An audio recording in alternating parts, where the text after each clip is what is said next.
Hi all, Friday vlog தான் பார்க்க போகிறோம். ஆடினாலே ட்ரெஸ்ஸு அப்படி இப்படின்ட்டு எல்லா பொருளுக்கும் ஆஃபர் போடுவாங்க அப்படின்னு மட்டும்தான் தெரியும். இந்த தடவை தான் வந்துட்டு ஆடி வெள்ளிக்கிழமை இவ்வளோ ஸ்பெஷலாக இருக்கும் அப்படின்ட்டு எனக்கு தெரிஞ்சிச்சு. காலையிலேயே இட்லி கறி குழம்புன்னு சாப்பிட்ற நம்ம இன்றைக்கி இட்லி சாம்பார் குழிப்பணியாரம் அப்படின்ட்டு ஒரே வெஜிடேரியனாக சாப்பிட்டோம். ஏன்னா ஆடி வெள்ளிக்கிழமையாம் கோயிலுக்கு தான் கிளம்பிக்கிட்டு இருந்தோம். இட்லி குழிப்பணியாரம் அப்புறம் மற்ற வச்ச சாம்பார் எல்லாத்தையும் சுட சுட சாப்பிட்டுட்டு அப்படியே கோயிலுக்கு கிளம்பியாச்சு. ஃபஸ்ட்டு நம்ம வீட்டுக்கு பக்கத்தில் உள்ள பொன்னலிங்கம்மன் கோயிலுக்கு தான் போனோம். ரொம்ப விசேஷமான நாள் இன்னைக்கு அப்படின்ட்டு அங்கே கூழ் ஊற்றிட்டு இருந்தாங்க. ரோட்டில் போகிறவங்க வரவங்க எல்லாருக்குமே கூழ் கொடுத்துக்கிட்டு இருந்தாங்க. அடுத்து வந்துட்டு ஒரு அம்மன் கோயிலுக்கு தான் போனோம். இது நம்ம குலசாமி கோயிலும் கூட. அங்கே போய் பார்த்தா நிற்க கூட இடம் இல்லாமல் அப்படி ஒரு கூட்டம். இந்த ஆடி மாதத்தில் இவ்வளோ ஒரு கூட்டமாக இருக்கும் கோயிலில் அப்படின்ட்டு இங்கே எல்லாம் வந்து பார்த்தா தான் தெரியுது.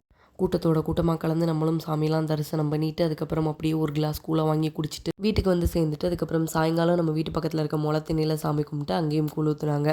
இதே மாதிரி உங்கள் ஊர்லலாம் நடக்குமா அப்படின்ட்டு கமெண்ட்டில் சொல்லுங்கள். இதோட கடையை சாத்திக்கிறேன். நாளைக்கு பார்க்கலாம். டாடா.